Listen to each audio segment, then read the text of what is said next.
Good morning everybody. कैसे हैं आप लोग? नीट की तैयारी अच्छी चल रही है आपकी? चलिए आज हम एक बहुत इम्पॉर्टेंट टॉपिक लेते हैं, वेक्टर।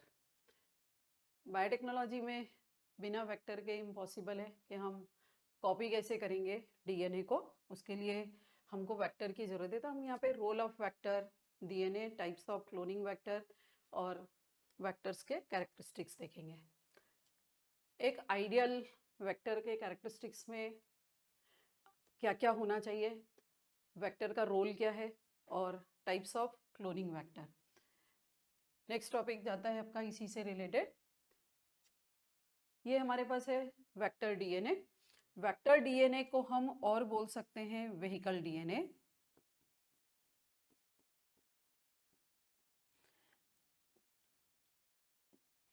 वेहिकल डीएनए जो होता है वो हमको हेल्प करेगा डीएनए, जो डिजायरेबल डीएनए उसके रेप्लिकेशन में। तो वेक्टर डीएनए मोस्टली होता है इसमें हम जो ले रहे हैं दैट इज प्लाज्मिड।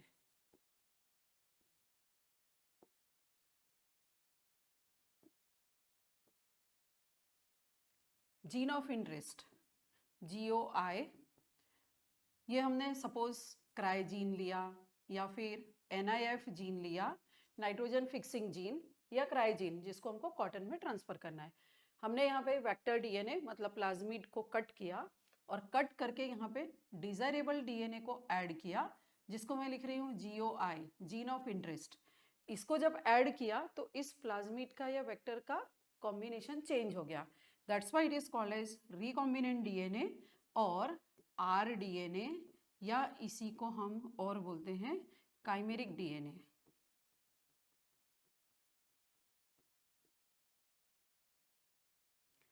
अब ये जो हमारा रिकॉम्बिनेंट डीएनए बना है इसको हमको कॉपी करना है। तो हमने एक ही जीन निकाला, जीन ऑफ इंटरेस्ट। इसके हमको नंबर ऑफ कॉपीज करना है, इसीलिए हमने इसको प्लाज्मिड के साथ ऐड किया। अब इसको हम होस्ट के साथ में ऐड करेंगे। होस्ट सेल जनरली इकोलाई होता है। होस्ट का अपना खुद का डीएनए है। यहाँ पर हमने वेक्टर को मतलब प्लाज्मिड को विथ डिजायरेबल डीएनए हमने इसमें ऐड किया। अब जो सेल बन गई, this cell is known as transformed cell. Transformed cell में RDNA भी है और होस्ट का अपना डीएनए है, और होस्ट का अपना डीएनए होता है ये डबल स्ट्रैंडेड सर्कुलर डीएनए। तो यहाँ पे देखिए आप, vector DNA helps in carrying the gene of interest into the host cell and the resultant host cell is called transformed cell। ये अच्छे से याद रखना है, रिकॉम्बिनेंट सेल की जगह हम वर्ड यूज करेंगे ट्रांसफॉर्म्ड सेल। यहाँ पे E coli act as the host cell in prokaryotes, और यूकैरियोट में हम यूज करते हैं ईस्ट और प्लांट्स को। अब ये जो आपने होस्ट सेल बनाया, होस्ट सेल में हमने मेनली लिया ई कोलाई को, उसमें आपने RDNA डाला, होस्ट का अपना डीएनए है। अब ये दोनों रेप्लिकेट होंगे तो यहाँ पर सेल डिवीजन हुआ, एक सेल से दो सेल बने, दोनों में आपका रिकॉम्बिनेंट डीएनए भी मल्टीप्लाई हुआ, उसके साथ हमारा डिजायरेबल डीएनए भी मल्टीप्लाई हुआ। अगले सेल डिवीजन में इसके दो सेल बनेंगे और इसके फिर से दो सेल बनेंगे, तो टोटल 4 सेल हो जाएगी। इस तरह से ये मल्टीप्लाई होते जाएंगे, मतलब जीन ऑफ इंटरेस्ट की नंबर ऑफ कॉपीज बनती जाएगी, and this process is known as cloning. तो हम वेक्टर को क्यों यूज कर रहे हैं? For cloning of desirable DNA. अब जो वेक्टर्स होते हैं क्लोनिंग वेक्टर, वो कौन कौन से हो सकते हैं? तो हमने यहाँ पे दो सिंपल एग्जांपल में से लिया है, एक प्लाज्मिड को लिया, एक फेजेस को लिया है। Plasmid double stranded circular DNA है जो कि बैक्टीरिया में मिलेगा। इस डबल स्ट्रैंडेड सर्कुलर डीएनए का साइज छोटा होता है, तो अगर आपको एक छोटा डीएनए का फ्रेगमेंट इसमें लोड करना है तो हमारे लिए प्लाज्मिड ठीक है। लेकिन अगर बड़ा साइज का डीएनए होगा, तो अगर आपने प्लाज्मिड को सिलेक्ट किया तो क्या होगा, प्लाज्मिड का साइज बढ़ जाएगा, तो हम इसको होस्ट सेल में नहीं डाल पाएंगे। इसलिए छोटे साइज के डीएनए के लिए हम यूज करेंगे प्लाज्मिड को, लेकिन अगर डीएनए का साइज बड़ा होगा तो हम उसके लिए वायरस को यूज करते हैं, और वो वायरस में है फेजेस। फेजेस में मेनली आता है बैक्टीरियोफेजेस, मतलब फेजेस आर वायरस, और ये वायरस किसको इन्फेक्ट कर रहा है? बैक्टीरिया को। तो हम फेजेस में वायरस यूज करेंगे which infect bacteria, and these viruses are known as bacteriophages.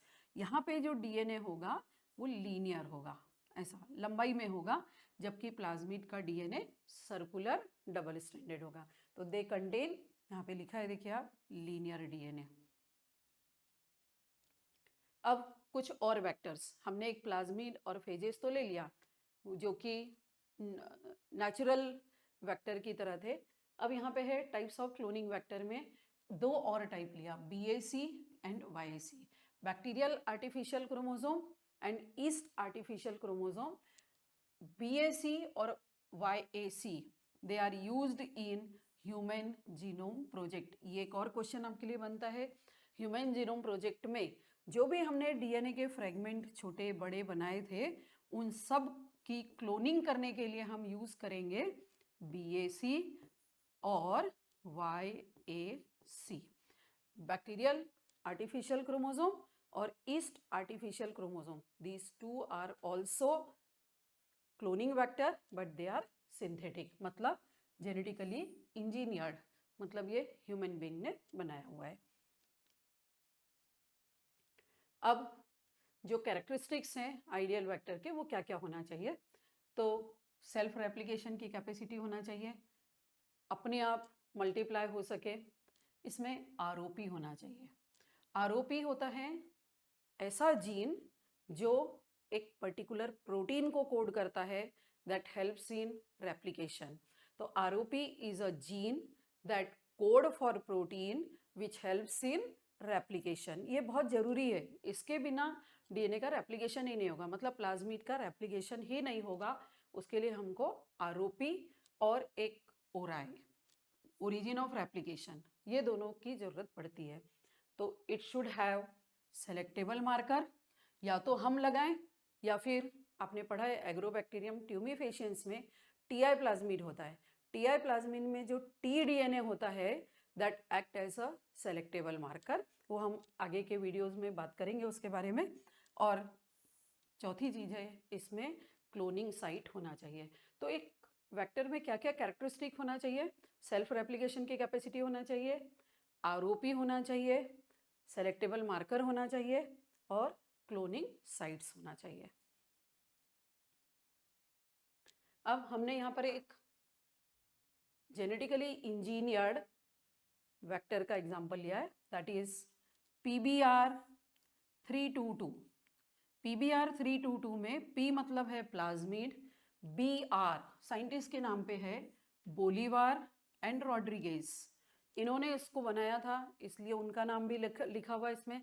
तो हम अगर प्लाज्मिड का नोमेनक्लेचर कर रहे हैं तो हम लिख रहे हैं प्लाज्मिड, BR साइंटिस्ट का नाम, and 322 is the allotted number, जो लैब में इसको अलॉट हुआ है वो नंबर है 322। यहाँ पे हमने ये देखा कि जो ई कोलाई बैक्टीरिया है, इस ई कोलाई बैक्टीरिया में रेजिस्टेंस होता है अलग अलग एंटीबायोटिक्स के लिए, बट इस पे 4 एंटीबायोटिक्स हैं, दैट इज एम्पीसिलिन, टेट्रासाइक्लिन, उसके अलावा क्लोरेमफेनिकॉल,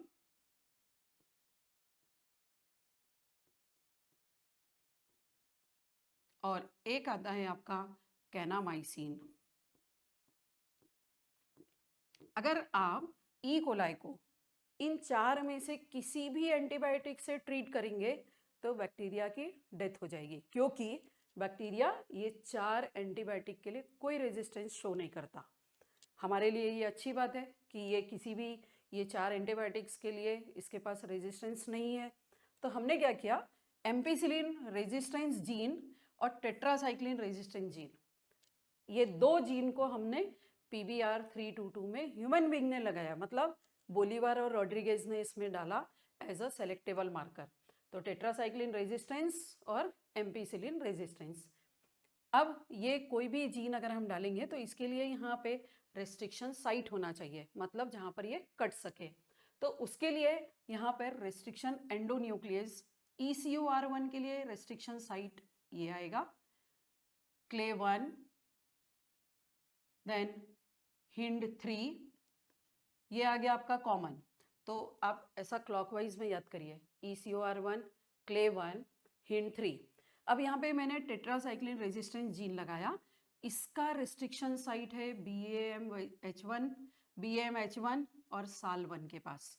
मतलब ये दो रिस्ट्रिक्शन एंडोन्यूक्लियस अगर हम यूज करेंगे तो ये टेट्रासाइक्लिन रेजिस्टेंस जीन को कट करेगा। ROP ये कोड करता है प्रोटीन को दैट हेल्प्स इन रेप्लिकेशन। यहाँ पे जो रेस्ट्रिक्शन एंडोन्यूक्लियस है PVU2, उसका क्लोनिक रेस्ट्रिक्शन साइट मतलब कटने वाला साइट ROP पे होगा। देन ओराई कंपलसरी है, बिना इसके तो हम, अगर ओरिजिन ऑफ रेप्लिकेशन नहीं रहेगा तो रेप्लिकेशन की प्रोसेस आगे ही नहीं बढ़ेगी, तो ये कंपलसरी होता है वेक्टर में। उसके अलावा एम्पिसिलिन रेजिस्टेंस में PST1, PVU1। अब आप सीक्वेंस देखिए, ECOR1, CLE1, HIND3, BAMH1, SAL1, PVU2 पहले करना है आपको ROP में, उसके बाद आएगा PST1 और PVU1। ये आप याद कर लीजिए किसका साइट कौन सा है, उसके हिसाब से आपको आगे बढ़ना है। अभी नेक्स्ट देखिए आप कि हमने यहाँ पे it should characteristics of ideal, self replication होना चाहिए, ओराई होना चाहिए। रेप्लिकेशन स्टार्ट्स करने के लिए यहाँ पे ओराई कंपलसरी है and this property allows the vector to multiply with in the host. तो ओराई कंपलसरी है, यहाँ पर आपने किया था ROP, और ROP के लिए restriction PVU1,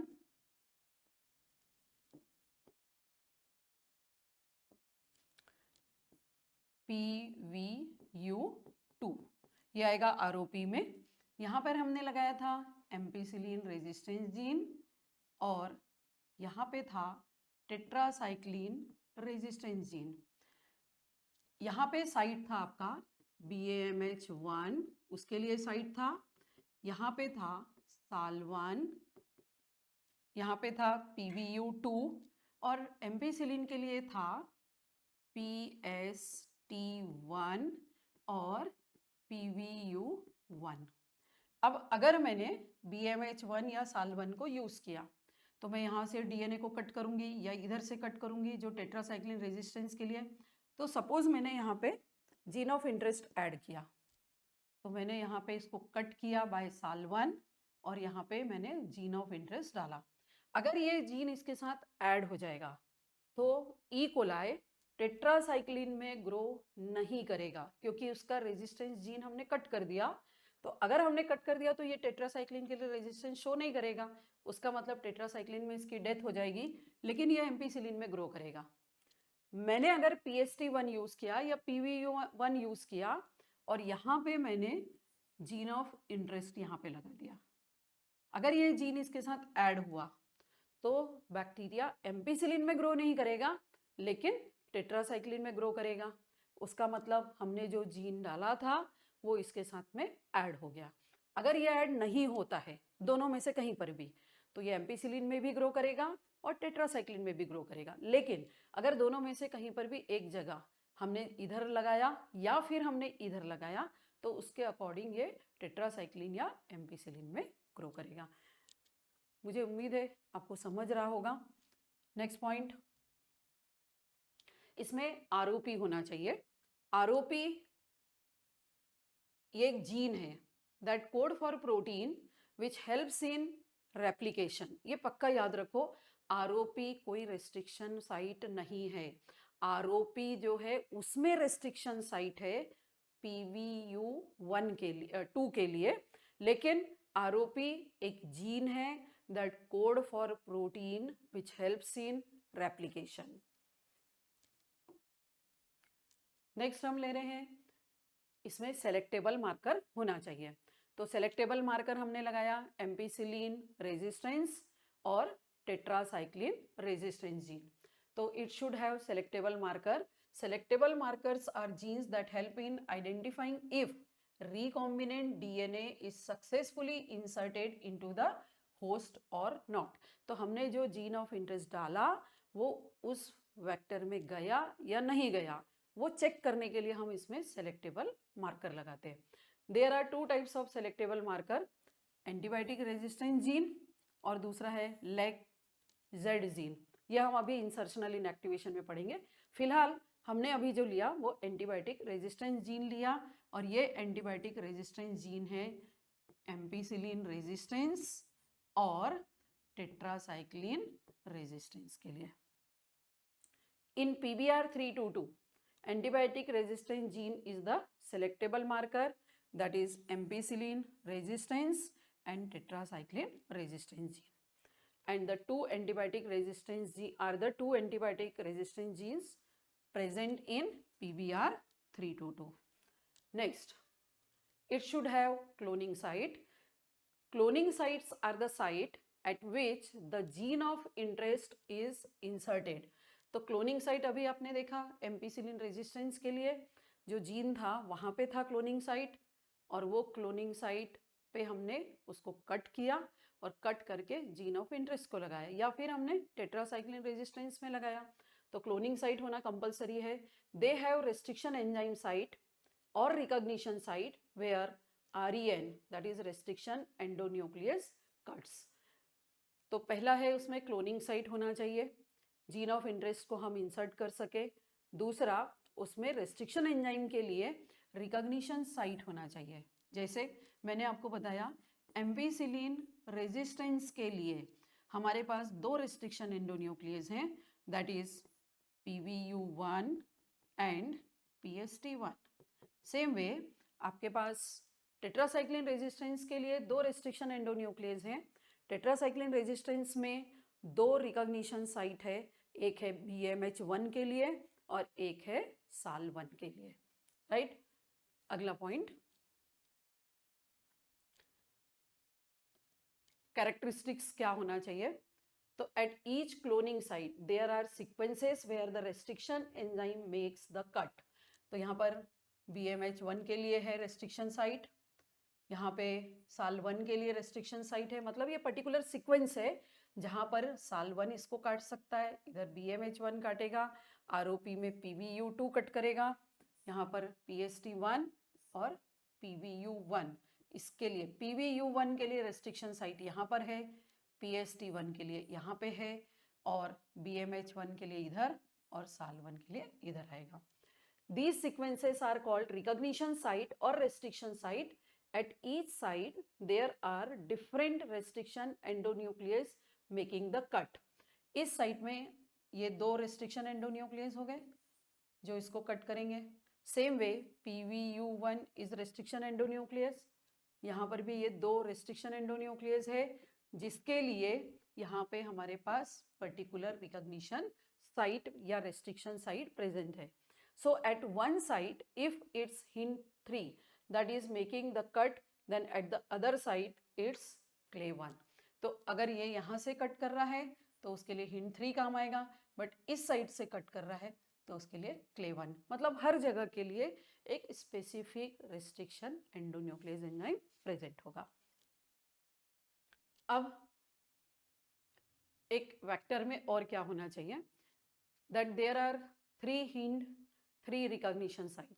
So the restriction enzyme will make a cut wherever HIN3 recognition site is there.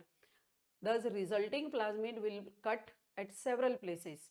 This will make the plasmid no longer suitable for replication. Therefore, it's better to have one recognition site for restriction endonuclease. जैसे मान लो यहाँ पे HIN3 के लिए बहुत सारे recognition site है, जहाँ जहाँ पर उसके रिकॉग्निशन साइट है वहाँ पे अगर मैं जैसा बना रही हूँ कि ये इतने सारे इसके HIN3 के लिए रिकॉग्निशन साइट है, तो आप सोचिए कि यहाँ पे DNA के कितने फ्रेगमेंट बन जाएंगे, 1 2 3, यहाँ पर 4 5 6, तो बहुत सारे इस तरह से फ्रेगमेंट बन जाएंगे। मतलब पूरा वेक्टर हमारा टुकड़े टुकड़े हो जाएगा। इसीलिए हमको ऐसा वेक्टर सेलेक्ट करना चाहिए जिसमें एक particular restriction endonuclease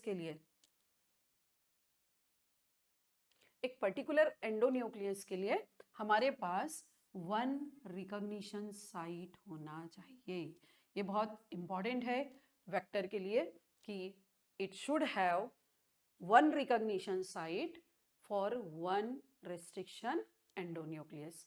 Thus, PBR322 has 7 different recognition site, that is HIND3, उसके बाद आएगा आपका HIND3 के बाद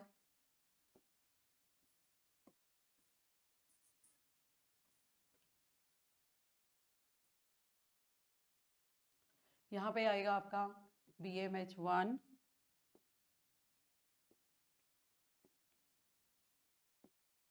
ये BMH1 के लिए SAL1, यहाँ पे आएगा PVU2, इधर आएगा आपका PVU1, इधर आएगा PST1। तो यहाँ पे आपका ECOR1, इधर आएगा CLE1, HIND3, तो CLE1, ECOR1, HIND3, BMH1,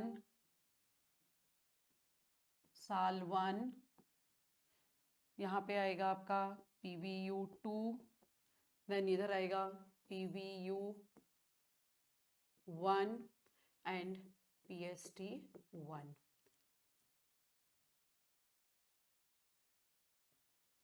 तो इस तरह से डिफरेंट रिकॉग्निशन साइट अलग अलग एंजाइम के लिए। अगर आपको एम्पिसिलिन रेजिस्टेंस जीन को काटना है तो आपको यूज करना पड़ेगा PVU1 या PST1।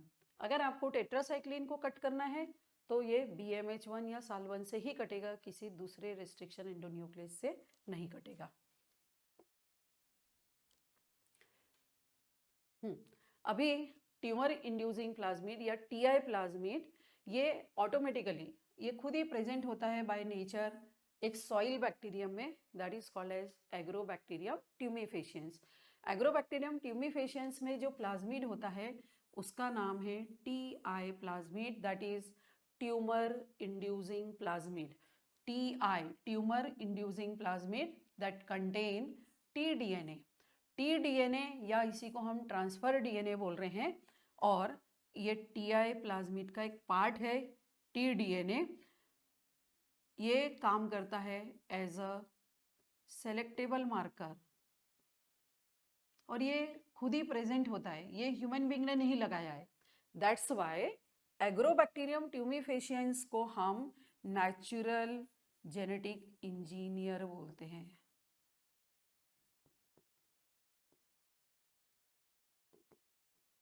ये खुद ही अपने आप में सेलेक्टेबल मार्कर इसमें लगा हुआ है, and that selectable marker is known as tDNA। तो ये यहाँ पे आपका बना हुआ है TI प्लाज्मिड। TI प्लाज्मिड में जो DNA है that is called as tDNA। अब ये tDNA का रोल क्या है? डाइकॉट प्लांट में, मोनोकॉट में नहीं होगा, आपको ये याद रखना है।